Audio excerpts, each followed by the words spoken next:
Hello and welcome guys, and yes, before you watch this video I have a small message for all my students from down south. I know guys, you face problem in watching some of my videos which are not made in English, they are made in Hindi, but guys, the courses which I have launched only in Hindi for the benefit of the country as whole, those courses are not available in English. I know you face difficulty in watching certain videos which are made in Hindi, but it's a promise, it's a commitment to all of you. I will soon come up with marathons of my respective subjects which will be entirely in English. And yes, just like I've recorded cost audit and BVM SPM in English, I commit to you that I have this plan in mind that I'll be coming up with English videos for other subjects as well. Till that time, I will be putting up marathons, I'll be putting up some short videos on the subjects. Enjoy those videos. And yes, now enjoy this particular video. All the very best and happy studying. ठीक है sir, तो मुद्दा समझ में आ गया। International taxation का सबसे बड़ा झगड़ा ही ये है, डबल टैक्सेशन को कैसे रोका जा सके। सबसे बड़ा जो मुद्दा आता है हमारे इंटरनेशनल टैक्सेशन में वो यही आता है। जी हाँ, one of the biggest challenges of international taxes, how to curb double taxation. Double taxation को हम कैसे रोकें। एक बंदा है, इंडिया में भी टैक्स पे कर रहा है, यूएस में भी टैक्स पे कर रहा है, इंडिया का भी रेजिडेंट बन गया, यूएस का भी रेजिडेंट बन गया, दोनों जगह उसने टैक्स पे किया है। उसको कैसे बेनिफिट मिले, उसको कैसे हम लोग थोड़ा सा दिलासा दें, कैसे उसे हम थोड़ा सा उसके जो टैक्स उसने डबल पे किया है उसको हम रिलीफ दें। यह सबसे बड़ा मुद्दा हमारे डबल टैक्सेशन अवॉइडेंस अग्रीमेंट जहां से ओरिजिन होते हैं, वो ये वाले मुद्दे की वजह से ओरिजिन होते हैं। Double taxation is the biggest issue in international taxation. ठीक है सर, मुद्दा समझ में आया। अब जरा मुझे एक चीज बता दो, याद करना, double taxation are of two types, economic double taxation, juridical double taxation. बताना, इकोनॉमिक डबल टैक्सेशन का मुद्दा कब होता है इस वाले टेक्निक से, या ज्यूरिडिकल डबल टैक्सेशन का मुद्दा कब होता है डबल टैक्सेशन अवॉइडेंस अग्रीमेंट से। किस वाले मुद्दे पे हम प्रहार करते हैं हमारे डबल टैक्सेशन में रिलीफ देने के मकसद से। क्या इकोनॉमिक डबल टैक्सेशन को हम रोकना चाहते हैं या हम ज्यूरिडिकल डबल टैक्सेशन को रोकना चाहते हैं इस रिलीफ वाले आगे आने वाले सेक्शन से। सर, हम लोग सिर्फ और सिर्फ ज्यूरिडिकल डबल टैक्सेशन को रोकना चाहते हैं अपने इस वाले कंसेप्ट से। हम बिल्कुल भी इकोनॉमिक डबल टैक्सेशन को नहीं रोकना चाहते।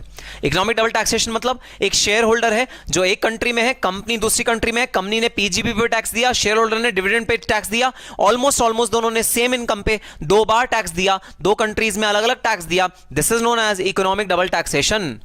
नहीं रोकना हमें इकोनॉमिक डबल टैक्सेशन, नहीं रोकना। हमें रोकना है juridical double taxation, which means same income पे सेम असेसी के हाथ में इंडिया ने भी टैक्स लगाया, यूएस ने भी टैक्स लगाया, हमें वो रोकना है। अगर असेसी डिफरेंट हो गए, भले ही इनकम सेम हो, लेकिन अगर असेसी डिफरेंट हो गए जिन पे टैक्स लग रहा है, तो फिर भाई हम उसे कहते हैं इकोनॉमिक डबल टैक्सेशन। और इसको कर्ब करने का भाई हमारा मकसद नहीं है, हमारा मकसद ज्यूरिडिकल डबल टैक्सेशन को कर्ब करना है। तो चलो आओ, आज अपना अलग टॉपिक एक शुरू करते हैं। टॉपिक का नाम है भाई double taxation relief. Double taxation relief. अब हमने पहले ही पढ़ लिया economic double taxation, juridical double taxation. तो ये जो रिलीफ होगा ये मेरा ज्यूरिडिकल डबल टैक्सेशन के केस में होगा, ये मेरा कभी भी इकोनॉमिक डबल टैक्सेशन के केस में रिलीफ नहीं मिलेगा, ये रिलीफ ज्यूरिडिकल डबल टैक्सेशन के ही केस में होगा। तो भाई दो तरीके हैं जिससे हम ज्यूरिडिकल डबल टैक्सेशन में रिलीफ दे सकते हैं। Number 1 unilateral, number 2 bilateral. Uni का मतलब एक, बाय का मतलब दो। समझना, बहुत इंपॉर्टेंट वर्ड्स हैं। यूनि का मतलब एक, बाय का मतलब दो। तो सुनना, अब इशू क्या है। इशू ये है, दो कंट्रीज इन्वॉल्व हैं, कंट्री ए, कंट्री बी। दोनों कंट्रीज आपस में कुछ ट्रांजैक्शन कर रही हैं, कुछ कॉमन ट्रांजैक्शन है। कौन कर रहा है? Mister x. मिस्टर एक्स को दो जगह टैक्स तो ऑफ कोर्स नहीं बियर करना चाहिए, उसे या तो कंट्री बी में टैक्स पे करना चाहिए या कंट्री ए में टैक्स पे करना चाहिए। तो मिस्टर एक्स कंट्री ए के पास जाता है, कंट्री ए के टैक्स अथॉरिटी से बोलता है, माई बाप बताओ मुझे कितना टैक्स पे करना है। कंट्री ए कहता है तुम्हें अपनी फुल इनकम पे फुल इनकम टैक्स पे करना है, अपनी फुल इनकम पे फुल इनकम टैक्स पे करना पड़ता है। मिस्टर एक्स कहता है ठीक है कोई बात नहीं, मेरी इनकम पे तुम इनकम टैक्स ले लो। मिस्टर एक्स जाता है कंट्री बी के पास, बी से बोलता है माई बाप मुझे कितना इनकम टैक्स पे करना है। मिस्टर कंट्री बी भी यही कहती है तो मैं अपनी फुल इनकम पे फुल इनकम टैक्स पे करना पड़ता है। अब मिस्टर एक्स हो जाते हैं उदास, हो जाते हैं सैड, कहते हैं मैं इनकम कमा रहा हूं एक बार लेकिन उस पर मैं टैक्स पे कर रहा हूं 2 बार, यह बिल्कुल गलत है। मिस्टर एक्स फोन खड़खड़ाते हैं किसको? कंट्री ए के ऑफिशियल्स को। मिस्टर एक्स दूसरे कॉल पे होते हैं कंट्री बी के ऑफिशियल्स के साथ। मिस्टर एक्स कंट्री ए के ऑफिशियल्स को बोलते हैं सुनो ऑफिशियल जरा लाइन पे रहना। कंट्री बी के ऑफिशियल को बोलते हैं सुनो ऑफिशियल जरा लाइन पे रहना, जरा बात करो, मैं तुम्हारी बात करना चाहता हूं किसी से, जरा बात करो, मैं तुम्हारी बात करना चाहता हूं किसी से। और ऐसे फोनों को चिपका देते हैं आपस में। तो कंट्री ए और कंट्री बी के लोग आपस में चिपके हुए हैं और वो आपस में बात कर रहे हैं। This procedure is known as bilateral relief, जहां पर कंट्री ए और कंट्री बी आपस में बात करके मिस्टर एक्स की दुविधा का समाधान कर देंगे, उसे बोलते हैं बायलैटरल रिलीफ। जहां दो लोग जुड़ के मिल के किसी प्रॉब्लम को समाधान करते हैं उसे बोलते हैं bilateral relief. Country A country B दोनों के ऑफिशियल्स आपस में बात करेंगे फोन पे और इस प्रॉब्लम का समाधान कर देंगे। This is known as bilateral relief. इस केस में दोनों आपस में जब फोन पे बात कर रहे होंगे तो दोनों में एक समझौता होगा। समझौता क्या? समझौता होगा अरे क्यों मिस्टर एक्स बेचारे को परेशान करें, सुनो कंट्री बी तुम 70% इनकम पे टैक्स ले लो, देखो स्प्लिट डिसाइड हो रहा है, तुम 70% इनकम पे टैक्स ले लो, फुल पे मत लेना, मैं 30% पे ले लेता हूं, फुल पे नहीं लूंगा भाई, ऐसा कर दो। देखो कुछ ऐसा समझौता होगा दोनों के बीच में, एक्स ने मिला दिया दोनों को। समझौता कौन करेगा? कंट्री और कंट्री बी समझौता करेंगे आपस में। इस समझौते का क्या नाम है? इस समझौते का नाम है double taxation avoidance agreement, DTAA, signed between 2 countries to avoid any juridical double taxation, is known as bilateral relief, is known as bilateral relief. तो अगर सेक्शन 1990A में जाए, इनकम टैक्स एक्ट, हमारा इनकम टैक्स एक्ट 1961 में अगर जाएं तो section 90 और 90A बायलैटरल रिलीफ की बात करता है। वो सेक्शन कहते हैं कि भाई अगर कोई भी डबल टैक्सेशन से ग्रसित है तो वो जा सकता है अग्रीमेंट में, DTAA में, और DTAA में जो बात लिखी है वो मान सकता है अगर कोई आदमी डबल टैक्सेशन से ग्रसित है। अब आ जाता है यूनिलेटरल रिलीफ। देखो दोबारा सिचुएशन बताता हूं। मिस्टर एक्स ने कॉल किया मिस्टर ए को, कंट्री ए को, कंट्री ए सुनो होल्ड करो जरा मैं तुम्हें बात कराता हूं। मिस्टर एक्स ने कॉल किया कंट्री बी को, कंट्री बी होल्ड करो जरा मैं तुम्हारी बात कराता हूं। मिस्टर बी ने कहा किससे बात करा रहे हो? मिस्टर एक्स ने कहा कंट्री ए से बात करा रहा हूं। कंट्री बी ने कहा कि नहीं, कंट्री ए तो हमारी जानी दुश्मन है, मैं नहीं बात कर रहा, और फोन रख दिया। कंट्री बी ने फोन रख दिया, कंट्री बी ने फोन काट दिया। Country B is not ready to listen to country A and not ready to talk to country A because of their disputes. बहुत कंट्रीज में डिस्प्यूट होता है, इंडिया पाकिस्तान के बीच में डिस्प्यूट है, चाइना जापान के बीच में डिस्प्यूट है, नॉर्थ कोरिया साउथ कोरिया के बीच में डिस्प्यूट है। ऐसी बहुत सारी कंट्रीज हैं पूरे वर्ल्ड की जहां कॉमन बॉर्डर्स टच होते हैं। जिन भी कंट्रीज में कॉमन बॉर्डर्स टच होते हैं जनरली उनके इकोनॉमिक रिलेशनशिप उतने अच्छे नहीं होते, सिंपल एज दैट। अगर उनके इकोनॉमिक रिलेशनशिप इतने अच्छे नहीं हैं तो क्या वो टैक्स जैसे मैटर के लिए एक दूसरे से बात करनी पसंद करेंगे? नहीं नहीं नहीं नहीं नहीं, एक दूसरे से बात नहीं करेंगे दुश्मनी की वजह से, जानी दुश्मनी की वजह से। मिस्टर एक्स कंट्री बी से एकदम नामुराद हो गया। मिस्टर एक्स ने कहा कंट्री बी तो भाई बात करने के लिए तैयार नहीं है। मिस्टर एक्स मिस्टर कंट्री ए के पास गया। मिस्टर एक्स ने कंट्री ए को बोला दुहाई हो सरकार, दुहाई हो, जो टैक्स तुम्हारे यहां लेवी हो रहा है सेम टैक्स कंट्री बी में भी लेवी हो रहा है, सरकार मुझे कुछ तो बेनिफिट दे दो। कंट्री ए कहती है अरे मैं तुम्हें बेनिफिट देना चाहता हूं, मैं तो बहुत दयालु हूं, मैं तो बहुत ज्यादा तुम्हारे प्रॉब्लम को रिजॉल्व करने में इंटरेस्टेड हूं, लेकिन मैं क्या करूं, कंट्री बी बात ही करने के लिए तैयार नहीं है। DTA में तो तब अग्री होना, तब एक म्यूचुअल अग्रीमेंट करें जब दूसरा आदमी बात करने के लिए तैयार हो, तो यहां तो कंट्री ए बी बात ही करने के लिए तैयार नहीं है। मिस्टर एक्स ने कहा अब मैं क्या करूं ऐसी सिचुएशन में, मेरे को तो दोनों जगह टैक्स देना पड़ रहा है। कंट्री ए को तरस आ गया, मिस्टर एक्स पे तरस आ गया, और कंट्री ए ने कहा ठीक है भाई, बिना बात करे मैं तुम्हें बेनिफिट दे देता हूं अपनी कंपनी अपनी कंट्री में, और उस बेनिफिट के तहत मैं तुम्हारा पूरा का पूरा टैक्स जो तुमने बाहर पे किया है उस पर रिलीफ दे देता हूं, मैं तुम्हारा इतना सा फायदा कर सकता हूं। This is known as unilateral relief, जहां रिलीफ सिर्फ एक पार्टी के थ्रू दिया जाता है। यूनिलेटरल होता है, एक पार्टी के थ्रू रिलीफ दिया जाता है, उसे बोलते हैं यूनिलेटरल रिलीफ। तो यहां पिक्चर में आ जाता है यूनिलेटरल रिलीफ, जहां दोनों पार्टीज इन्वॉल्व नहीं होती, जहां दोनों कंट्रीज इन्वॉल्व नहीं होती, सिर्फ एक कंट्री अपने कंट्री में मिस्टर एक्स को रिलीफ दे देगी, उसे बोलते हैं unilateral relief. So these are two kinds of reliefs which can be given in case of juridical double taxation. ठीक है सर, बात समझ में आई? अब देखो बायलेटरल रिलीफ के दो पार्ट्स होते हैं, एग्जेम्पशन मेथड और क्रेडिट मेथड। एग्जेम्पशन मेथड और क्रेडिट मेथड। तो जब दोनों आपस में बैठे हैं, दोनों टेबल अक्रॉस द टेबल, ये बायलेटरल है, दोनों अक्रॉस द टेबल बैठेंगे, समझौता करेंगे। ठीक है सर, तो दो तरीके से समझौता हो सकता है। समझौता नंबर 1, कंट्री बी बोले कंट्री ए से, सुनो कंट्री ए, फुल इनकम टैक्स हो रही है दोनों कंट्रीज में, ठीक है, ये तो नाजायज है भाई, ये तो तरीका बिल्कुल भी ठीक नहीं है, फुल इनकम दोनों कंट्रीज में टैक्स नहीं होनी चाहिए। तो चलो कंट्री बी कहती है अच्छा सुनो कंट्री ए, मैं ना ये वाली इनकम, इस पर्टिकुलर नेचर की इनकम को पूरा का पूरा अपनी कंट्री में एग्जेम्प्ट कर देता हूं, एक भी रुपए इस पे टैक्स मेरी कंट्री पे नहीं लगेगा। अगर असेसी ने तुम्हारी कंट्री पे टैक्स दे दिया और मुझे प्रूफ कर दिया कंट्री बी को कि कंट्री ए में टैक्स लग चुका है, तो मैं मिस्टर एक्स के हाथ में एक भी रुपए का टैक्स नहीं लगाऊंगा। This is known as exemption method, which means the income is exempt in the other country according to DTAA। अगर ये इनकम इंडिया में ही कमाई गई होती ना और डोमेस्टिक लॉ पढ़ते तो टैक्सेबल होती, इनकम टैक्स एक्ट के अकॉर्डिंग टैक्सेबल होती, लेकिन डीटीए के अकॉर्डिंग इस वाली इनकम को कंट्री बी ने एग्जेम्प्ट कर दिया। अगर ये वाली इनकम कंट्री ए में टैक्सेबल है तो कंट्री बी ने इस वाली इनकम को एग्जेम्प्ट कर दिया। This is known as exemption method. तो अब मिस्टर एक्स को सिर्फ और सिर्फ कंट्री ए में ही पेमेंट करनी पड़ेगी टैक्स की, मिस्टर एक्स को टैक्स की पेमेंट कंट्री बी में नहीं करनी पड़ेगी, क्योंकि इनकम पूरी की पूरी इनकम ही एग्जेम्प्ट है, इनकम पे ही टैक्स नहीं देना, एग्जेम्प्ट इनकम है। ठीक है सर। दूसरा method credit method. Credit method का मतलब यह है, कंट्री बी कहती है मिस्टर एक्स से, सुनो मिस्टर एक्स, समझौता हो गया है कंट्री और कंट्री बी के बीच में, जो इनकम तुम कंट्री ए में टैक्स करवाओगे, जिस पे तुमने टैक्स कंट्री ए में पे कर दिया है, उस टैक्स का क्रेडिट मैं तुम्हें कंट्री बी में दे दूंगा। तो फॉर एग्जाम्पल पूरी इनकम थी 100 रुपए की, 100 रुपए पे कंट्री ए ने टैक्स कितना लिया, 100 रुपए पे कंट्री ए ने टैक्स लिया 20 रुपए का।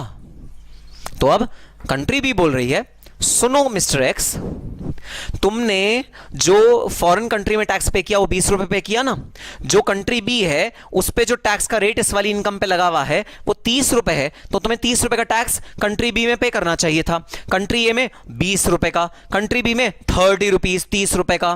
तो बेनिफिट क्या मिलेगा, बेनिफिट मिलेगा, सुनो मिस्टर एक्स, तुमने जो 20 रुपए का पेमेंट किया कंट्री ए की सरकार को, उसका मैं तुम्हें क्रेडिट दे देता हूं और नेट नेट तुम्हें कंट्री बी की सरकार को 10 रुपए पे करना पड़ेगा। This is known as credit method.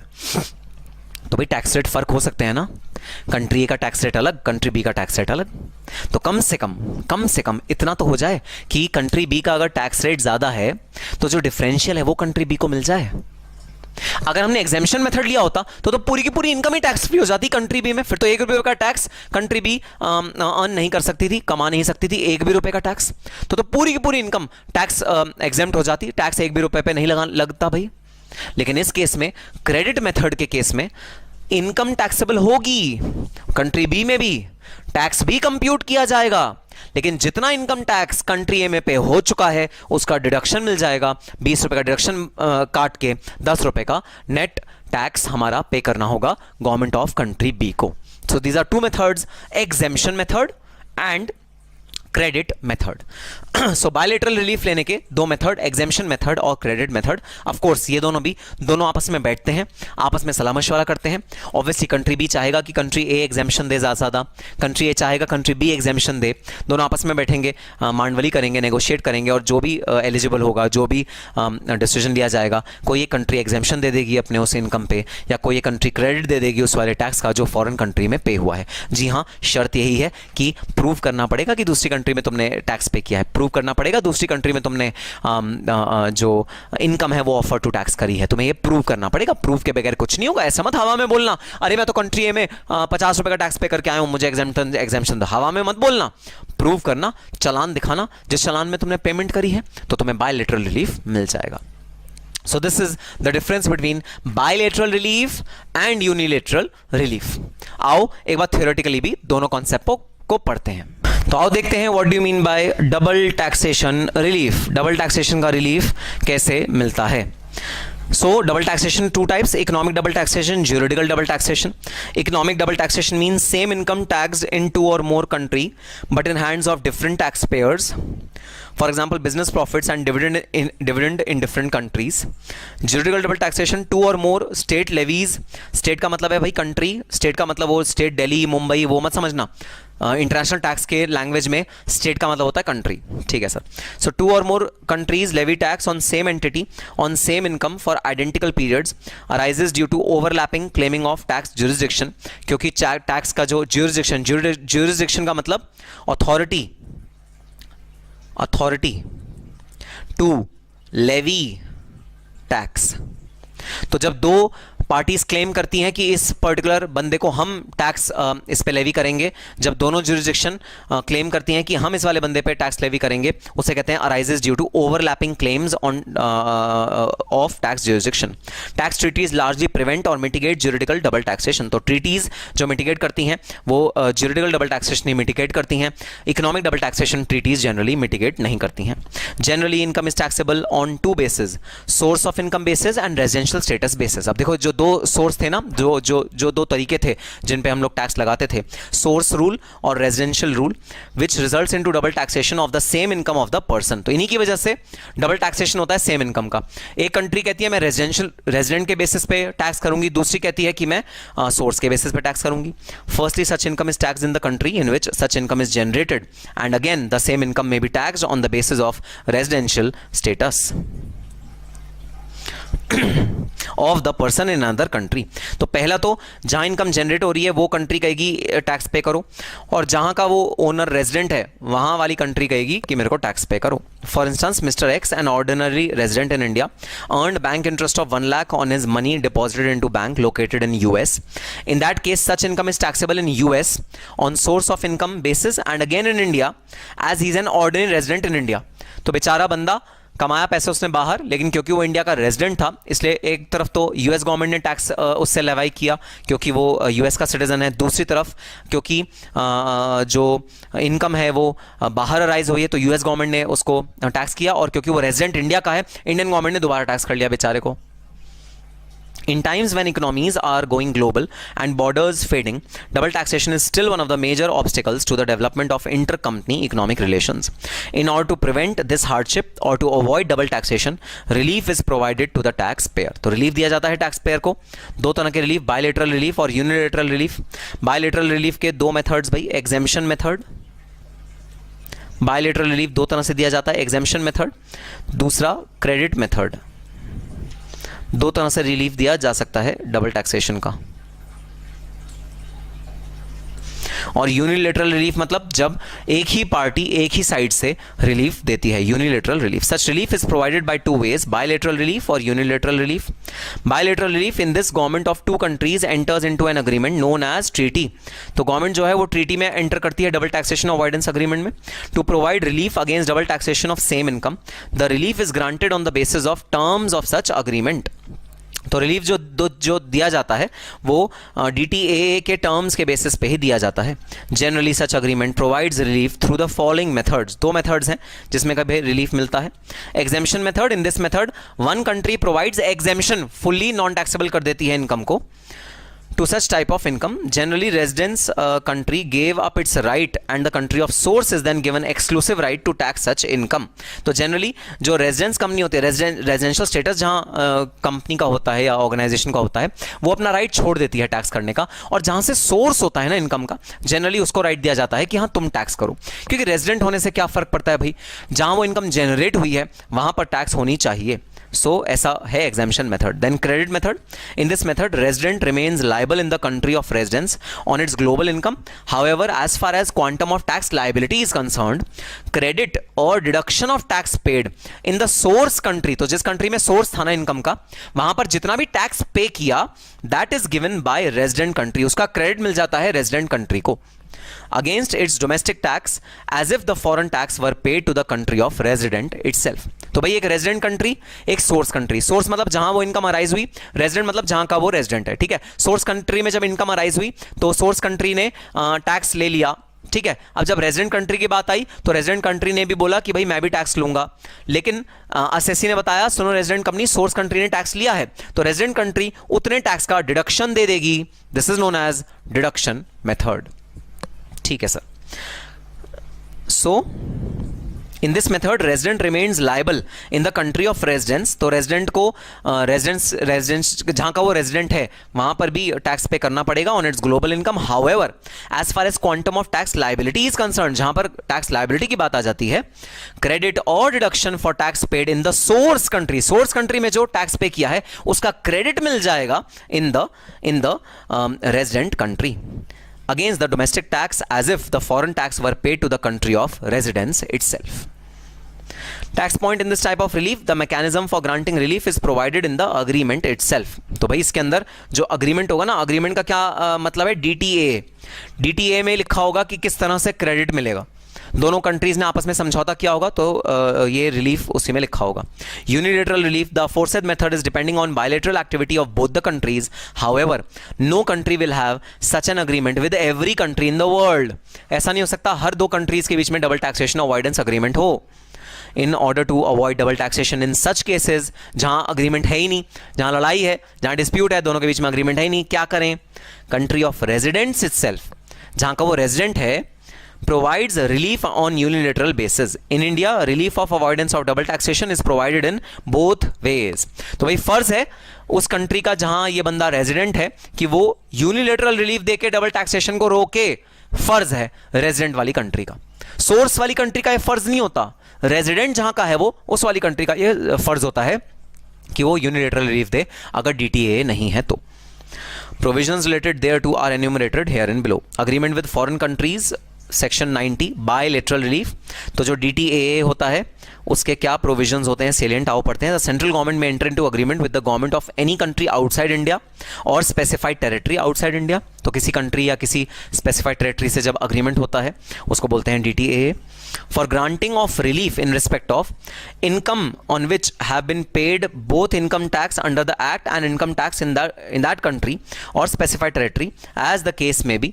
तो जहां पर भी आप ग्रांट करते हो रिलीफ, इनकम जो इनकम टैक्स एक्ट में भी पे हुई है उस कंट्री की और किसी और कंट्री के इनकम टैक्स के अकॉर्डिंग भी टैक्स पेमेंट हुआ है, जहां दोनों कंट्रीज के इनकम टैक्स के अकॉर्डिंग टैक्स पेमेंट हुआ है, वहां पर रिलीफ ग्रांट करते हैं.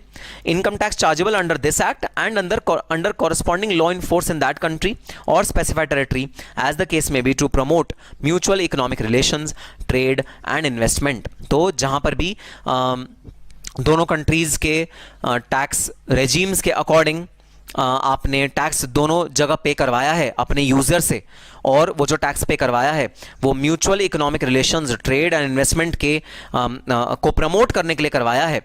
अगर उस केस में भी आप दोनों जगह टैक्स पे करवा रहे हो रेजिडेंट से तो वहां पर भी रिलीफ की जरूरत है. देखो भाई, एक तो यूजुअल केस में दोनों जगह टैक्स पे हो सकता है. दूसरी बात, कई बार टैक्स पे म्यूचुअल इकोनॉमिक रिलेशंस को मजबूत करने के लिए, ट्रेड एंड इन्वेस्टमेंट को मजबूत करने के लिए भी कहा जाता है चलो ठीक है आप असेसी को फोर्स करो दोनों जगह पे कर दे, लेकिन हम दोनों में से एक जगह क्रेडिट दे देंगे, हम दोनों में से एक जगह एग्जेम्पशन दे देंगे. तो ताकि हमारे रिलेशनशिप देखो दो बातें होती हैं. एक तो बात होती है कि आप दूसरे आदमी को बोलो नहीं तुम ना इस इनकम पे टैक्स नहीं ले सकते, एक तो ये बात होती है. दूसरी बात है चलो टैक्स तो ले लो लेकिन ना इसका क्रेडिट हम बांट लेंगे आपस में. टैक्स तो ले लो, लेकिन इसका थोड़ा सा क्रेडिट मैं दे दूंगा, थोड़ा सा क्रेडिट तुम दे देना। जो तुम्हारे यहाँ इनकम टैक्स हो उसका क्रेडिट मुझे दे देना, जो मेरे पास इनकम टैक्स होगा उसका क्रेडिट तुम ले लेना। तो इस तरह से क्रेडिट डिवाइड हो जाता है। तो दो तरह की बातें यहां कही गई हैं। रिलीफ आपको ग्रांट करना है दो सिचुएशन में। सिचुएशन नंबर 1, जहां पर आपकी इनकम जो दोनों कंट्रीज में टैक्स हुई है उन पे रिलीफ पे करना है, उन पे टैक्स का रिलीफ पे करना है। सिचुएशन नंबर 2, आपकी इनकम जो दोनों कंट्रीज में टैक्स हुई है, इकोनॉमिक रिलेशंस की वजह से आपने उस पे इनकम पे दोनों जगह टैक्स मंगवा लिया है असेसी से, जस्ट रिलेशनशिप को गाढ़ा करने के लिए, मजबूत करने के लिए, वहां पर अगर आप रिलीफ देते हो तो यह है सिचुएशन नंबर 2, जहां पर रिलीफ जायज मिलना चाहिए। B, for avoidance of double taxation of income under this act and under corresponding law in force in that country, in other country or specified territory as the case may be, without creating opportunities for non-taxation or reduced taxation through tax evasion or avoidance। अब भाई एक और मकसद होता है agreement का ये भी मकसद होता है, हम अग्रीमेंट इतना पुख्ता बनाएं, इतना स्ट्रांग बनाएं कि अगर डिफरेंशियल टैक्स रेट्स हैं दोनों कंट्रीज में तो उसका बेनिफिट असेसी ना उठा पाए।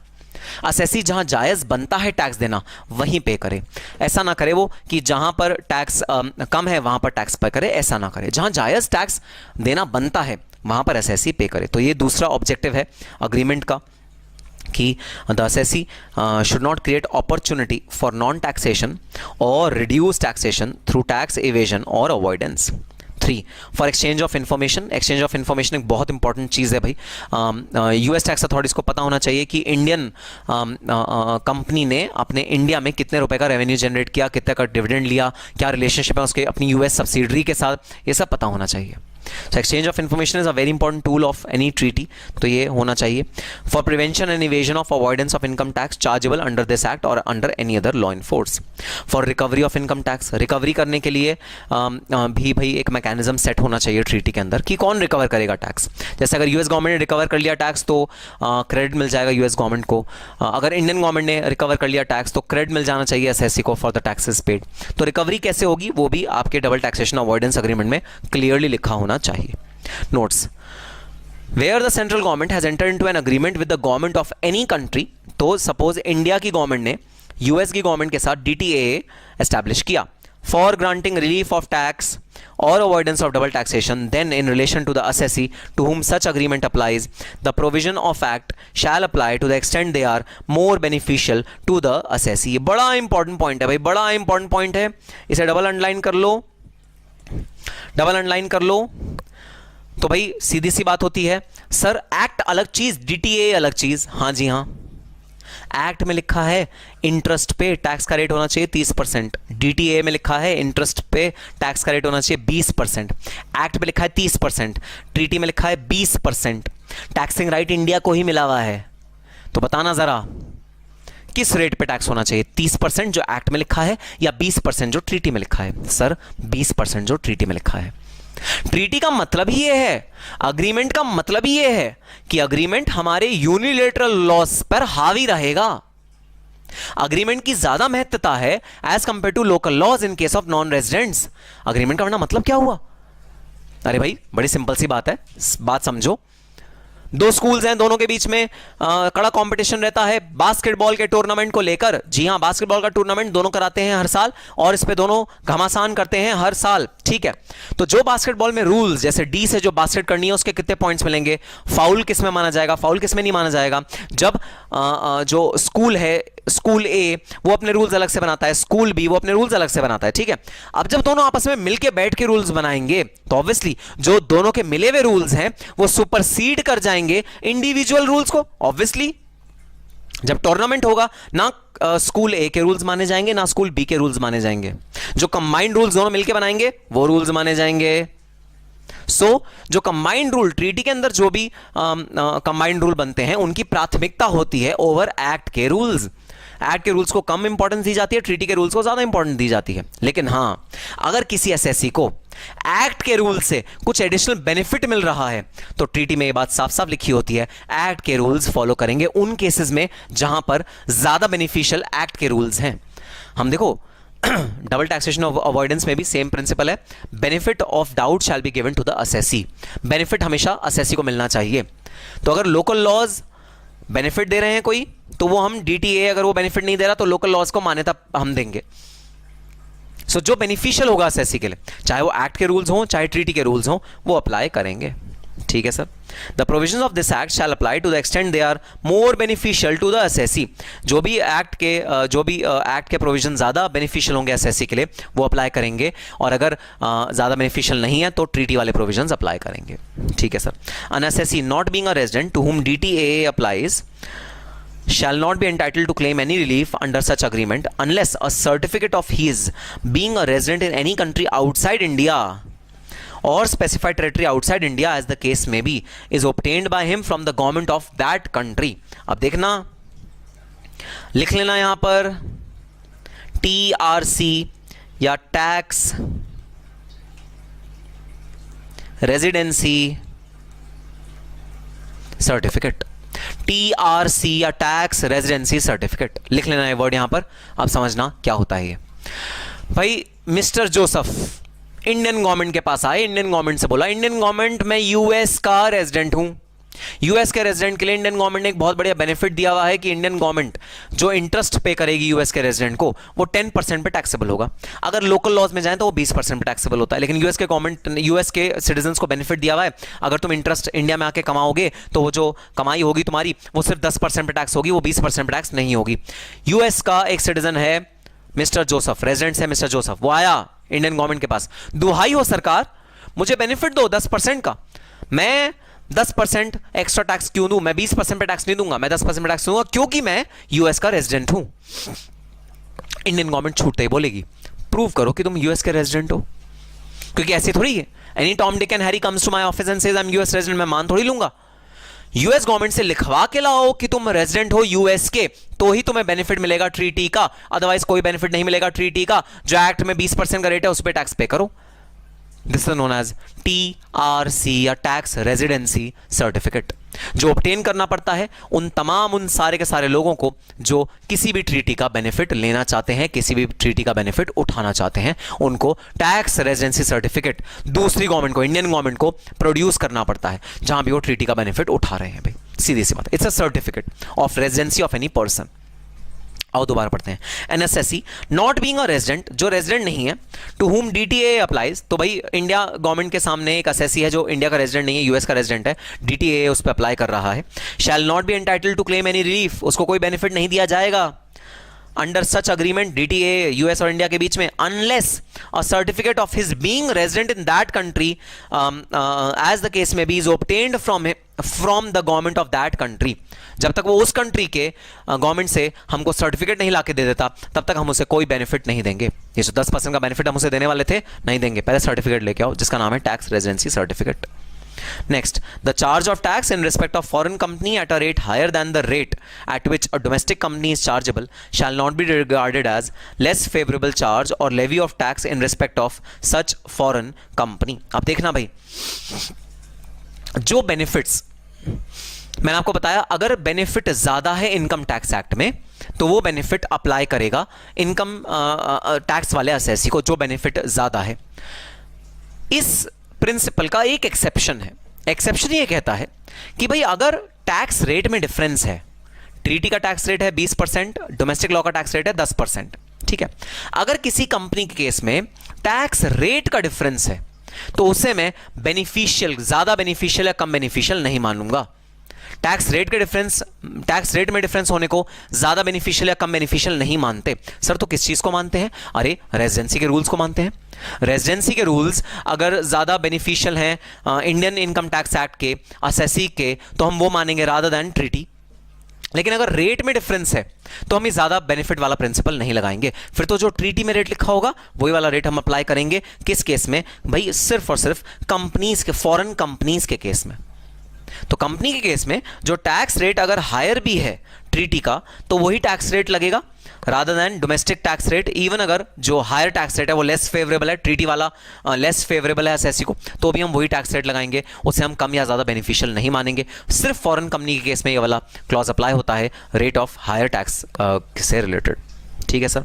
Specified territory means any area outside India which may be notified as such by the central government. तो कोई भी स्पेसिफाइड टेरिटरी एरिया जो इंडिया से बाहर लोकेटेड है, जो गवर्नमेंट ने नोटिफाई कर दिया। भाई कई बार ना कंट्रीज नहीं होती, छोटे छोटे आइलैंड्स होते हैं, आइलैंड्स। वो आइलैंड्स अपने आप में कंट्री नहीं है, सोवरेन नेशन नहीं है, तो उनको टेरिटरी बोला जाता है। उनको हम कंट्री या स्टेट नहीं बोल सकते। Relief can not be granted unless income which has been taxed in one of the country has also suffered tax in other country. Relief तब तक नहीं मिल सकता जब तक दो कंट्रीज में टैक्स ना लगाओ। Proof has to be provided of income having suffered double taxation. Proof देना पड़ेगा जिस इनकम में भी डबल टैक्सेशन हुआ है। Section 4 and 5 of the income tax act provide for taxation of global income of N assessee. तो section 4 and 5 कहता है कि अगर कोई इंडिया का ऑर्डिनरी रेजिडेंट है, अगर कोई इंडिया का ऑर्डिनरी रेजिडेंट है तो उसकी ग्लोबल इनकम पे इंडिया को अधिकार मिल जाता है टैक्स रिकवर करने का, subject to provisions of an agreement enter into between the government, subject to DTA. In case of any conflict between provision of agreement and the act, provision of agreement would prevail over the act. तो भाई हमेशा अगर कोई conflict है तो provision of agreement will prevail over the act. तो अगर किसी भी तरह का डिस्प्यूट है प्रोविजंस में तो provision of agreement will always prevail over the act. हमेशा जो अग्रीमेंट होगा ना वो प्रिवेल करेगा एक्ट के ऊपर अगर किसी भी तरह का डिस्प्यूट आता है तो। In case of remittance to a country with double taxation, अच्छा एक लाइन रह गई, इफ एनी मैटर और income is not covered under the agreement, अगर अग्रीमेंट में कोई मैटर हमने नहीं कवर किया भाई किसी भी फॉरेन नेशनल के से रिलेटेड, तो the income tax act shall be applicable. उस केस में भाई इनकम टैक्स एक्ट ही अप्लाई होगा, हमारे पास और कोई ऑप्शन ही नहीं है। In case of remittance to a country with which a double taxation avoidance agreement is in force, the tax should be deducted at rate provided in the finance act, relevant year or at the rate provided in the double taxation avoidance agreement, whichever is more beneficial to the assessee। अगर कोई assessee double taxation avoidance agreement के अंदर fall करता है तो TDS भाई उसी rate पे काटा जाएगा जिस रेट पे या तो एक्ट में लिखा हो या ट्रीटी में लिखा हो, जो भी मोर बेनिफिशियल होंगे। हाँ, TDS काटने का रेट अलग होता है और इनकम टैक्स चार्ज का रेट अलग होता है, ध्यान रखना। इनकम टैक्स चार्ज का रेट फॉरेन कंपनी के केस में, अगर कोई फॉरेन कंपनी है उस केस में ये बेनिफिशियल प्रोविजन नहीं अप्लाई होता। In case of foreign company, higher rate than rate at which domestic company is chargeable shall not be regarded as less favourable. तो अगर इनकम टैक्स का रेट है तो वो लेस फेवरेबल और हाई फेवरेबल की कैटेगरी में डिस्टिंग्विश नहीं होगा अगर सिर्फ रेट का फर्क है। लेकिन TDS, अगर TDS काटने की बात आई तो अगेन भाई लेस फेवरेबल और हाई फेवरेबल इंपॉर्टेंट होगा। जो भी दोनों में से बेनिफिशियल होगा, चाहे ट्रीटी का रेट चाहे डोमेस्टिक एक्ट का रेट, दोनों में से भी जो बेनिफिशियल रेट होगा वो वाला अप्लाई करेगा टैक्स को डिडक्ट करते वक्त। सर आपको पता है जब तक एक प्रैक्टिकल क्वेश्चन नहीं करेंगे ना इन वाले टॉपिक्स का, ये जो रिलीफ आप बता रहे हो, unilateral relief, bilateral relief, sir तब तक दिमाग में नहीं घुसने वाला। थ्योरी पढ़ के क्या होता है, कुछ प्रैक्टिकल क्वेश्चंस कराओ तो बात आए। बात तो सही है भाई। तो चलो अपने अगले लेक्चर में हम लोग शुरू करेंगे प्रैक्टिकल क्वेश्चन इस वाले चैप्टर के। Till that time all the very best and happy studying. Hello and welcome guys and welcome to this session of the international taxation. तो हाँ भाई, लास्ट क्लास में हमने इंटरनेशनल टैक्सेशन का एक बहुत ग्रेव मुद्दा डिस्कस किया which is juridical double taxation. Double taxation क्यों होता है, डबल टैक्सेशन किन सिचुएशंस में होता है, डबल टैक्सेशन की रेमेडी क्या है, हमने वो सब थ्योरेटिकली पढ़ा। और डबल टैक्सेशन की जो रेमेडी थी वो हमने एग्जेम्पशन मेथड के थ्रू या क्रेडिट मेथड के थ्रू हम निकाल के लाए। या तो उस इनकम को एग्जेम्प्ट कर दो किसी एक ज्यूरिसडिक्शन में, आपस में समझौता कर लो कि भाई फलानी फलानी ज्यूरिसडिक्शन इस वाले इनकम पे टैक्स नहीं लेगी, या तो इस इनकम को एग्जेम्प्ट कर दो या फिर जो टैक्सेस अदर ज्यूरिसडिक्शन में पे करे हैं उन टैक्सेस का क्रेडिट दे दो। इन दोनों में से एक तरीका अपना लो बेनिफिट देने का किसी भी असेसी को जो डबल टैक्सेशन से ग्रसित है। तो जी हां, DTAA एक इफेक्टिव तरीका है डबल टैक्सेशन से रिलीफ पाने का, और DTAA के परसुएंट बहुत सारे असेसीज, बहुत सारे टैक्स पेयर्स को रिलीफ मिलता है फ्रॉम डबल टैक्सेशन। ठीक है सर, बात समझ में आई? डबल टैक्सेशन रिलीफ मिलता है डबल टैक्सेशन अवॉइडेंस अग्रीमेंट से, बिल्कुल सही बात है भाई। तो चलो अब हम लोग शुरू करते हैं एक प्रैक्टिकल क्वेश्चन ताकि आपको समझ में आए कि भाई ये जो रिलीफ मिलता है ये किस तरह मिलता है, कैलकुलेशन किस तरह होती है इसकी, और रिलीफ की जब हम कैलकुलेशन करते हैं तो एसएससी को किस तरह बेनिफिट पहुंचाता है, दोनों के केस में कैसे अलग अलग कैलकुलेशन होती है, क्या कंप्यूटेशन मैकेनिज्म में डिफरेंस आता है। आओ स्टार्ट करते हैं। Illustration number 1।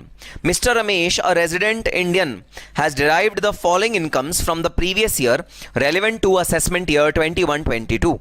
Income from profession in India 2,44,000. Income from profession in country A, किसी और कंट्री में भी इनकम हो रही है. Tax paid in foreign country at the rate of 5%. Compute the Indian tax liability of the assessee, assuming that as per treaty between India and country A, rupees 4,50,000 is taxable in India. However, अब देखो ये तो कह दिया कि भाई country ए और India की ट्रीटी के भी में ये लिखा है कि 4.5 लाख रुपए इंडिया में टैक्सेबल है। ये तो बात बोल दी, बड़े कन्वीनियंटली ये बात बोल दी क्योंकि फायदे में है ना इनकम टैक्स अथॉरिटी के ये वाली बात। लेकिन ये नहीं बताया कि जो टैक्स 5% कंट्री ए में पे हो चुका है सेम इनकम पे, उसका कैसे रिलीफ मिलेगा। अगली लाइन में बात बताई हुई है, बड़े ध्यान से पढ़ना। However foreign tax can be set of against Indian tax liability. तो बता देना ये एग्जेम्पशन मेथड हुआ या क्रेडिट मेथड हुआ। सर ये क्रेडिट मेथड हुआ। जो भी फॉरेन लैंड पे आपने टैक्स पे किया है उसका सेट ऑफ मिल जाएगा from the Indian tax liability. ठीक है सर, बात समझ में आई। तो चलो आओ स्टार्ट करते हैं। Illustration number 1। Illustration number 1, computation of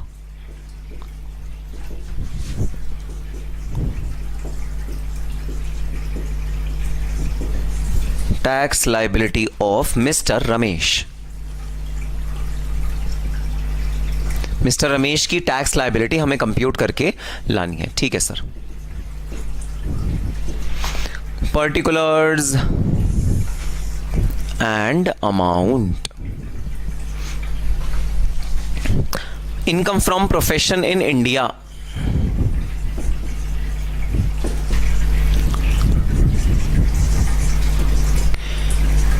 income from profession in India 2,44,000। 2,44,000 income from profession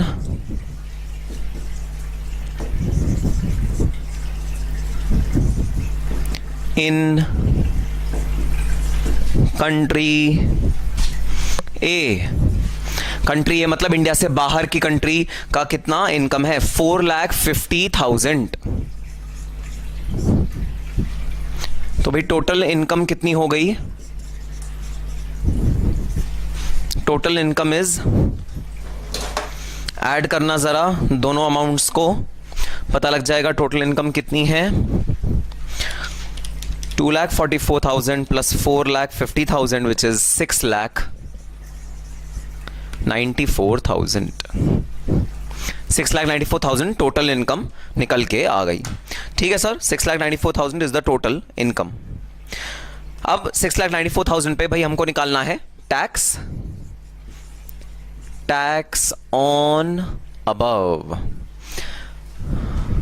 ठीक है सर। सर इंडिविजुअल है तो टैक्स स्लैब के अकॉर्डिंग लगेगा।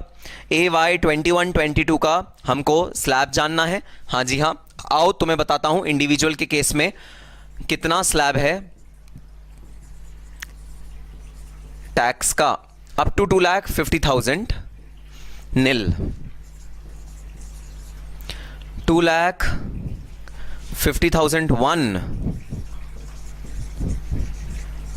2 रुपीज 5 lakhs, इस पे रेट लगता है 5%। तो ये तो 5 लाख से भी ऊपर है। ठीक है, तो इसका रेट देख लेते हैं। तो 2,50,000 का 5% ये होगा 12,500 और अबव 5 लाख, जितना भी अमाउंट 5 लाख के ऊपर है उस पे जो टैक्स रेट है वो है 20%। So 6,94,000 minus 5 lakh multiplied by 20% plus 12,500 12,500 और ऐड कर दो, ये आ गया 51300 आ गया टैक्स अमाउंट इस इंडिविजुअल का। ठीक है, स्लैब रेट याद रखना बहुत ज्यादा जरूरी। AY 21-22 का स्लैब रेट है up to 2,50,000 nil, 2,50,001 to 5 lakh 5%, above 5 lakh 20% के हिसाब से 38800 51300। भाई इसके अंदर ऐड करना जरा cess at the rate of 4%, 4% के हिसाब से सेस ऐड कर दो। सेस है 2052, ये आ गया 53352।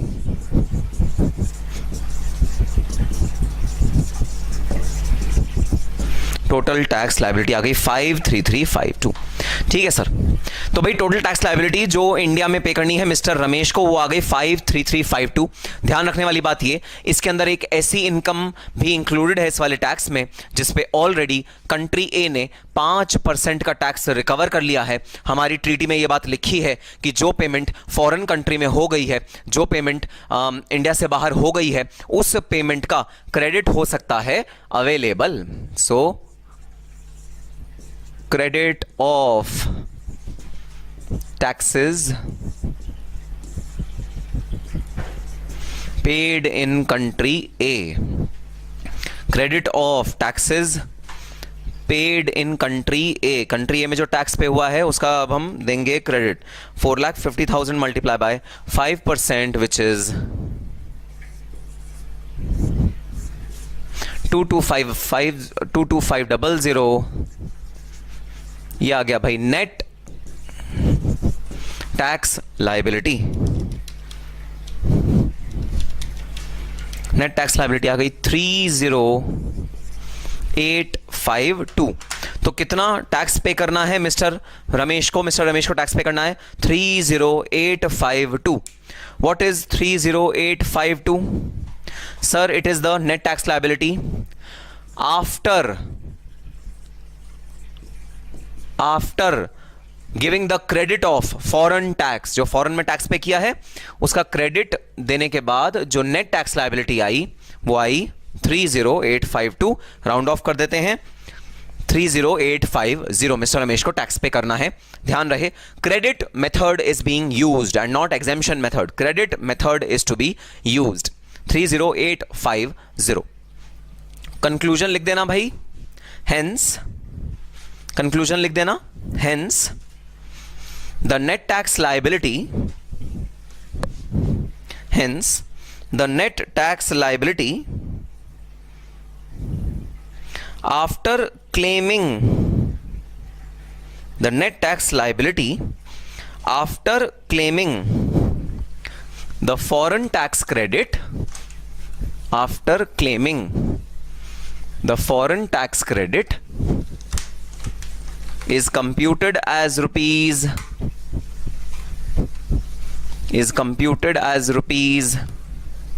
30850। सर हमको तो टैक्स कैलकुलेट करना ही नहीं आता था, हम तो भूल गए। इंटर में किया था ना टैक्स कैलकुलेट, हम तो भूल गए। अरे भाई बहुत इजी है, बहुत ज़्यादा easy. Up to 2,50,000 minimum exemption जो होती है वो नील होती है। 2,50,000 से 5 लाख तक 5% का स्लैब रेट है। अब 5 लाख 20% का स्लैब रेट है। शॉर्टकट लेना चाहते हो तो बस 5 लाख से ऊपर 20% वाला टैक्स का अमाउंट निकाल के ले आओ और उसके अंदर 12,500 रुपए ऐड कर दो। अगर इनकम 10 लाख से ऊपर होती तो 5 लाख से 10 लाख के बीच में जो टैक्स था वो 20% था। 10 लाख से ऊपर अगर इनकम होती तो टैक्स स्लैब 30% था। 10 लाख से ऊपर वाली इनकम का टैक्स स्लैब 30%, 5 लाख से 10 लाख का टैक्स स्लैब 20%। तो इस तरह से हमारे टैक्स स्लैब्स डिवाइडेड हैं और टैक्स स्लैब्स के बेसिस पे हम लोग अपना टैक्स लायबिलिटी निकाल के लाते हैं। ठीक है, कोई बात नहीं। मुझे पता है इंटर दिए हुए टाइम हो गया है और रिजल्ट भी लेट आया था, इस वजह से हमको सर याद नहीं है इंटर की कोई भी चीज। कोई टेंशन नहीं है। चलो अब अगला क्वेश्चन स्टार्ट करते हैं। Illustration number 2। Shri Anuj, an ordinary resident in India, provides the following details of his income for previous year relevant to assessment year 21-22. अनुज है, मिस्टर अनुज, वो एक ऑर्डिनरी रेजिडेंट है भाई, और वो आपको अपनी इनकम की फॉलोइंग डिटेल्स देते हैं for the previous year relevant to assessment year 21-22. Income from India, income from country Z, investment in public provident fund. तो भाई याद करो, हमने ये कॉन्सेप्ट इंटर में पढ़ा था. नहीं सर नहीं याद आ रहा, आप एक और बार बता दो. चलो भाई एक और बार बता देता हूं. जब भी ग्रॉस टोटल इनकम निकालते हैं उसके अंदर से अगर कोई डिडक्शन अवेलेबल होती है उसको करना होता है माइनस. डिडक्शन मतलब अगर आप कोई इन्वेस्टमेंट कर देते हो अपने पैसे की किसी स्पेसिफाइड सोर्स के अंदर, किसी स्पेसिफाइड जगह के अंदर, तो वो हम यहां से रिड्यूस करके दिखा देते हैं. हाँ जी हाँ सर, बिल्कुल sir. Public provident fund FD जिसकी जो अवधि है वो 5 साल से ज्यादा है, इस तरह के इन्वेस्टमेंट्स एलिजिबल होते हैं चैप्टर 6A की डिडक्शन के लिए. जी हां, वही एक इंफॉर्मेशन यहां पर दी हुई है. Investment in public provident fund 10,000 रुपए. Further it is to be noted that, क्या नोट करना है भाई, India has avoidance of double taxation agreement with country Z. Country Z के साथ हमारी ट्रीटी बनी हुई है भाई. According to the said agreement, income is taxable in the country in which it is earned and not in the other country. अच्छा, तो जो इनकम है ना वो टैक्सेबल कहां होगी भाई, जिस कंट्री में अर्न करी गई है वहां टैक्सेबल होगी. तो हमारे केस में जो इनकम फ्रॉम कंट्री जेड है वो कंट्री जेड में टैक्सेबल होगी. हमारे केस में इनकम फ्रॉम इंडिया जो है वो कंट्री इंडिया में टैक्सेबल होगी. सो रिस्पेक्टिव कंट्रीज में टैक्सेबल होगी जहां वो अर्न हुई है. ठीक है सर, बात समझ में आ गया. However, in the other country, तो जहां अर्न हुई है वहां तो टैक्सेबल होगी. तो कंट्री जेड की 2 लाख रुपए जो है कंट्री जेड में टैक्सेबल होगी, पक्की बात. लेकिन अदर कंट्री में क्या होगा, However, in the other country, such income can be included for the purpose of computation of tax rate. Tax rate compute करने के पर्पज से हम लोग इस वाली इनकम को इंक्लूड करेंगे. लेकिन फिर हम भाई इसमें जो भी टैक्स बना है, जो भी इस पे टैक्स पे हुआ है, उसको हम वापस विड्रॉ कर लेंगे, क्योंकि ट्रीटी साफ साफ कहती है कि भाई हम लोग इस वाली इनकम पे टैक्स नहीं रिकवर कर सकते. जैसे इंडिया है वो इस वाली इनकम पे टैक्स नहीं रिकवर कर सकती. ये वाली इनकम जो है ये कंट्री जेड में टैक्स होगी, क्योंकि ट्रीटी कहती है कि जिस कंट्री में अर्न हुआ है उस कंट्री में ये टैक्सेबल होगी. रेजिडेंसी नहीं, सोर्स रूल अप्लाई हो रहा है. ठीक है सर, बात समझ में आ गई. तो चलो स्टार्ट करते हैं illustration number 2.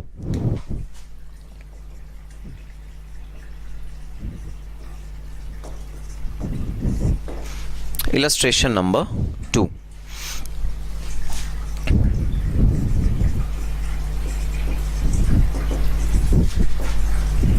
Computation of tax payable by Shri Anuj. Anuj ने जो टैक्स पे किया है हमें वो कंप्यूट करके लाना है भाई. ठीक है सर, दोनों इनकम्स लिख लेते हैं. एक है income from India, so particulars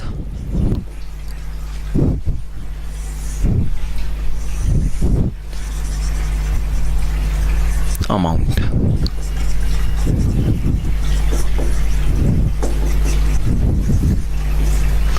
income from India कितना है भाई, 3,40,000 रुपीज. फिर इनकम फ्रॉम कंट्री जेड,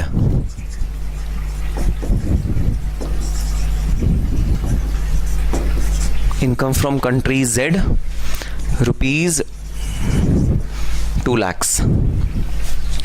ये हो गई gross total income. Gross total income हो गई भाई 5,40,000 रुपए. ठीक है sir.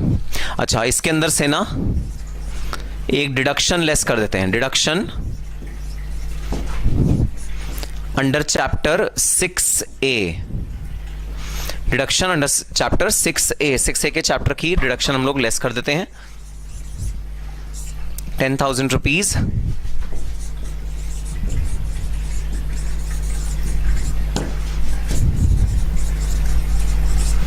So net taxable income कितनी आ गई,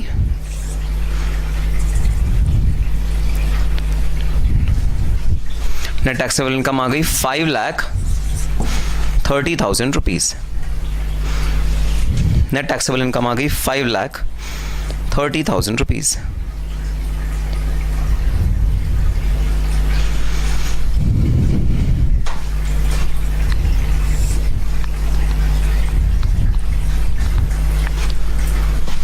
ठीक है सर, तो नेट टैक्सेबल इनकम है 5,30,000 रुपीज।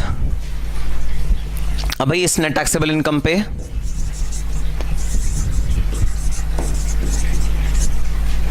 टैक्स कितना रिकवर करेंगे, आउट टैक्स स्लैब के अकॉर्डिंग हम लोग निकाल के लाते हैं कि टैक्स कितना बनेगा इस वाली इनकम पे।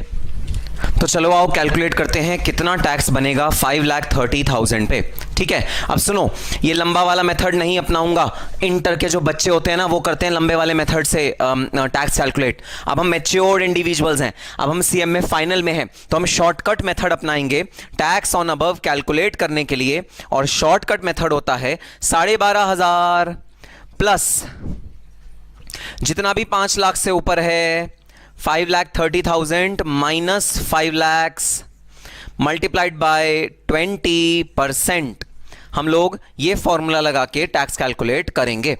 ठीक है सर, आओ ये फॉर्मूला लगा के हम लोग टैक्स कैलकुलेट करते हैं। सो 30,000 मल्टीप्लाई बाय 20% प्लस 12,500, ये आ गया 18,500, 18,500। तो इस शॉर्टकट मेथड क्या लगाओगे आप, आपका जिस भी स्लैब के बीच में पड़ रहा है, जैसे 5 लाख से 10 लाख के बीच में पड़ रहा है, आपको पता है इस स्लैब का जो रेट है वो है 20%, तो आप उसके जितने भी डिफरेंशियल इनकम होगी उस पर तो 20% का रेट लगा दोगे और एक स्लैब पीछे का आप टैक्स ऐड कर दोगे 12,500 जो इस वाले स्लैब का रेट था। ठीक है, अब सुनना जरा, सपोज आपकी इनकम होती 10 लाख से भी ऊपर, मतलब 30% के आप स्लैब रेट पे आ जाते 10 लाख से भी ऊपर, तो भाई 5 लाख से 10 लाख के बीच में जो स्लैब है which is amounting to 5 lakh, वो 20% के रेट पे टैक्स होता 1 लाख रुपए। तो उस केस में आप क्या करते, 10 लाख से ऊपर जितनी भी इनकम है, सपोज 30,000 रुपए 10 लाख से ज्यादा है, 10 लाख 30,000 रुपए है, तो 30,000 रुपए पे तो 30% का रेट निकाल के लाते, 30,000 पे 30% का रेट निकाल के लाते, 9,000 रुपए निकल के आता, प्लस 1,12,500 रुपए और ऐड कर देते, 1,12,500 रुपए और ऐड कर देते, तो हमारा टोटल टैक्स का अमाउंट निकल के आ जाता। सो 10 लाख से ऊपर जितना भी है उस पे 30% लगाना है आपको, और 1,12,500 और ऐड कर दो तो टैक्स का रेट निकल के, टैक्स अमाउंट निकल के आ जाएगा। सिमिलरली यहां पर 12,500 रुपए टैक्स अमाउंट निकल के आया, और 5 लाख से ऊपर जितना भी था उस पे 20% के हिसाब से आपने टैक्स का अमाउंट निकाल दिया। इस तरह से टैक्स हम कैलकुलेट करते हैं इन वाली सिचुएशन में। अच्छा, एक चीज और याद दिला दूं, हो सकता है तुम्हें याद ना हो, अगर मेरी इनकम 5 लाख रुपए से कम होती तो हम रिलीफ प्रोवाइड करते इस वाली इनकम पे, और पूरा का पूरा जो टैक्स होता वो वाइप ऑफ हो जाता अगर 5 लाख रुपए से कम की इनकम होती तो। जी हां, हम लोग रिलीफ प्रोवाइड करते थे, वो रिलीफ का प्रोविजन ये था, अगर आपकी इनकम 5 लाख रुपए से कम है तो आपको टैक्स पे करने की इंडिया में, अगर आप रेजिडेंट हो तो जरूरत नहीं है। आगे के क्वेश्चंस में हम ऐसे एग्जांपल्स देखेंगे जहां पर हम वो वाला फॉर्मूला भी यूज करेंगे। ठीक है सर, बात समझ में आ गई। तो भाई ये आ गया हमारा amount of tax which is to be calculated, amount of taxes 18,500 tax आ गया। अब टैक्स के ऊपर भाई मैं ऐड करूंगा education cess, cess at the rate of 4%। 4% का सेस कितना होगा भाई, मल्टीप्लाइड बाय 4%, 740, तो टोटल टैक्स एंड सेस कितना आ गया, टोटल टैक्स एंड सेस आ गया 19,240, 19,240 टोटल टैक्स एंड सेस आ गया। ठीक है सर, अब भाई बहुत सीधी सी बात है, सीधी सी बात क्या है, सीधी सी बात ये है, ट्रीटी में लिखा है टैक्स रेट जब कैलकुलेट करो तो इस वाली इनकम को इंक्लूड कर लो, क्योंकि देखो होता क्या, अगर ये इनकम में इंक्लूड ना करता तो 3,40,000 रुपए का इनकम रहता, उस केस में आपका टैक्स बनता 0। तो ट्रीटी में क्या लिखा है, इनकम टैक्स के रेट को कैलकुलेट करने के लिए तो ये वाली इनकम को ऐड कर दो, 2 लाख रुपए की इनकम को ऐड कर दो, लेकिन जो ये टैक्सेबिलिटी का राइट होगा इस वाली इनकम का, वो कंट्री जेड को ही मिलेगा। इंडिया इस वाली इनकम पे टैक्स नहीं रिकवर कर सकती। तो अब देखो मैं क्या करने जा रहा हूं, मैं लेस करने जा रहा हूं tax on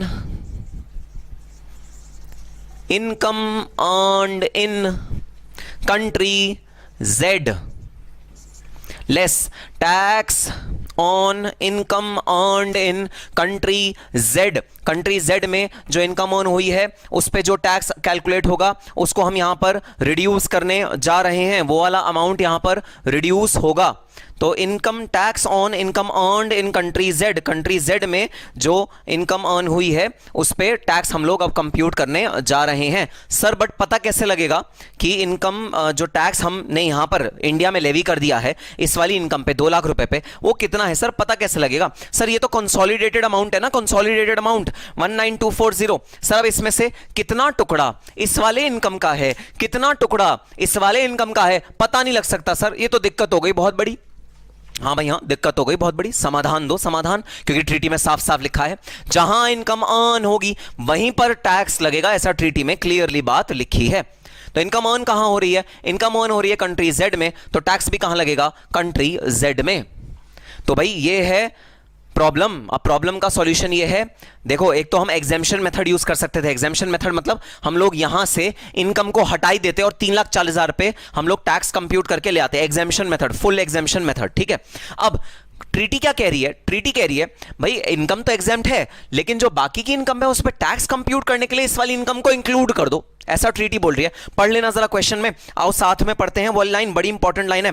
however in the other country means India in our case, such income can be included for the purpose of computation of tax rate. Tax rate compute करने के लिए इस वाली इनकम को इंक्लूड किया जा सकता है। तो टैक्स रेट कंप्यूट करने के लिए हमने इस वाली इनकम को इंक्लूड किया, उसके अकॉर्डिंग हमने टैक्स का अपना अमाउंट निकाल के हम लोग लेके आए। ठीक है सर, टैक्स अमाउंट हम लोग निकाल के लेके आए। Tax on income earned in country Z, अब कितना टैक्स होगा भाई? Income earned in country Z से जो इनकम अर्न हुई है उस पर कितना टैक्स होगा? अब सवाल उठता है ये, क्योंकि ये वाला टैक्स इंडियन गवर्नमेंट तो रिकवर नहीं कर सकती। नहीं जी नहीं, Indian government is not eligible to recover this tax. तो इंडियन गवर्नमेंट 19,240 रुपए नहीं रिकवर कर सकती। यहां पर जो बैलेंस अमाउंट आएगा नेट टैक्स पेबल, वो ही सिर्फ इंडियन गवर्नमेंट रिकवर कर सकती है। अब बस सवाल इतना सा है, tax on income earned in country Z कैसे कैलकुलेट करेंगे? सर ये तो टोटल टैक्स आ गया, टोटल टैक्स आ गया भाई, टोटल टैक्स। हमें जानना है इस वाले टोटल टैक्स में कितना पोर्शन 2 लाख का है, कितना पोर्शन 3,40,000 का है। ये बात नहीं पता भाई हमें, हमारे को तो टोटल टैक्स निकल के आ गया, हमें स्प्लिट नहीं पता। स्प्लिट किन दोनों चीजों में? 2 लाख में और 3,40,000 में। 2 लाख पे कितना एट्रीब्यूट कर सकता हूं मैं टैक्स, वो मुझे नहीं पता 2 लाख अमाउंट पे। अच्छा चलो मैं एक रेट निकाल के लाता हूं, देखना जरा क्या रेट मैं निकाल के लाता हूं। ठीक है, ये मैंने लगाया स्टार, ये मेरी है 2 लाख रुपए की इनकम जिस पे मुझे टैक्स कंप्यूट करके लाना है कि कितना टैक्स एलिजिबल होगा इस वाली इनकम पे। ठीक है, अब देखना मैं निकालने जा रहा हूं टैक्स का रेट, क्योंकि मुद्दा है टैक्स का रेट। टैक्स का रेट मुझे निकाल के लाना है कि 19,240 में हमें स्प्लिटिंग करनी है, क्योंकि तो टैक्स का रेट कितना होगा। अब ध्यान से देखना मैं टैक्स का रेट कैसे निकाल रहा हूं। मैंने न्यूमरेटर में रखा टैक्स का अमाउंट और मैंने डिनोमिनेटर में रखा टैक्सेबल इनकम का अमाउंट। टैक्सेबल इनकम का अमाउंट है 5,30,000 रुपए, न्यूमरेटर में टैक्स का अमाउंट है 19,240 रुपए। So tax divided by taxable income, taxable income है 5,30,000, टैक्स है 19,240। बता दो जरा इफेक्टिव टैक्स का रेट कितना निकल के आया? 19,240 डिवाइडेड बाय 5,30,000। टैक्स का भाई रेट निकल के आया जो हमने ओवरऑल लगाया वो निकल के आया 3.63%। तो ये जो निकल के आया 3.63%। तो भाई हमें पता लग गया टोटल इनकम पे हमने मोटा मोटा टैक्स कितना पे किया? टैक्स पे किया 3.63% टोटल इनकम पे। ठीक है, बस अब मुझे क्या करना है? 2 लाख रुपए पे 3.63% निकाल के लाना है और मेरा काम बन गया। तो 2 लाख मल्टीप्लाइड बाय 3.63%, इसका अमाउंट निकल के आया 7260। ओ यहां पर मत लिखो अमाउंट, ऊपर ही लिख दो अमाउंट भाई, 7260। ये निकल के आया tax on income earned in country Z. Income earned in country Z है 7260, 19240 माइनस 7260। ये निकल के आया भाई 11,980 रुपए, जो कि इंडियन गवर्नमेंट डिजर्व करती है, जो कि ये वाला असेसी इंडियन गवर्नमेंट को पे करेगा 11,980 रुपए। कैलकुलेशन देखना भाई, कैलकुलेशन सबसे ज्यादा इंपॉर्टेंट है इस वाले केस में। अच्छा एक और चीज बहुत ज्यादा इंपॉर्टेंट है भाई, क्वेश्चन की ना लैंग्वेज पढ़नी है, लैंग्वेज। अगर क्वेश्चन ने लिखा होता ये वाली इनकम टैक्सेबल ही नहीं है इंडिया में, तो फिर मैं सिंपली ये वाली लाइन को डिलीट कर देता, ये वाली लाइन को हटा देता, ठीक है। अब क्वेश्चन ने ये तो कहा कि ये टैक्सेबल नहीं है इंडिया में, ये तो कहा ही कहा। इसके अलावा क्वेश्चन ने एक और चीज बोली, भाई वो क्या बोली क्वेश्चन ने आपसे ये पूछा कि क्वेश्चन ने आपको ये बताया कि जो ट्रीटी है, ट्रीटी के अकॉर्डिंग आप जब टैक्स रेट कंप्यूट करोगे तो इस वाली इनकम को ऐड कर देना, ठीक है। तो अगर दूसरी वाली लाइन ना बोली होती तो मैं सिंपली इस वाली लाइन को हटा के अपना आंसर निकाल लेता, लेकिन क्योंकि दूसरी वाली लाइन बोल दी कि टैक्स रेट कंप्यूट करते हुए आपको इनकम फ्रॉम कंट्री जेड को ऐड करना है, जैसे ही ये दूसरी वाली लाइन बोली वैसे ही मुझे पता लग गया भाई कि हमारा जो टैक्स कंप्यूट होगा, हमारा जो टैक्सेबल इनकम कंप्यूट होगी वो इस वाली इनकम को ऐड करने के बाद कंप्यूट होगी। सो हल्का हल्का डिफरेंस आ जाएगा कंप्यूटेशन में अगर तुम लोगों ने लाइन ठीक से नहीं पढ़ी, जो स्टेटमेंट क्वेश्चन में दी हुई है वो ठीक से नहीं पढ़ी। तो हमने क्या किया, इंक्लूड किया कंट्री जेड की इनकम को, ग्रॉस टोटल इनकम को ऐड किया, डिडक्शन लिया और हमने अपना नेट टैक्स कंप्यूट कर लिया, फिर डिडक्शन दे दिया उस अमाउंट का जो हमने कंट्री जेड वाली इनकम पे किया है, उसका हमने डिडक्शन दे दिया टैक्स का। तो जो नेट टैक्स पेबल निकल के आया वो निकल के आया 11,980 रुपए। इंडियन गवर्नमेंट को जो पे करना है वो पे करना है 11,980 रुपए। कंक्लूजन लिख देना जरा, hence Shri Anuj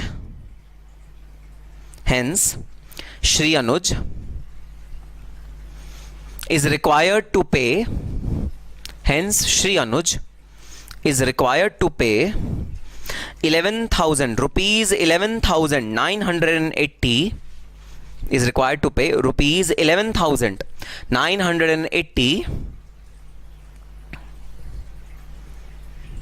to the Indian government, to the Indian government. So this was illustration number 1 and illustration number 2, जो कि हमारे बेसिक मुद्दे एग्जामिनेशन मेथड और क्रेडिट मेथड का थोड़ा सा हमें प्रैक्टिकल एस्पेक्ट को समझाता है।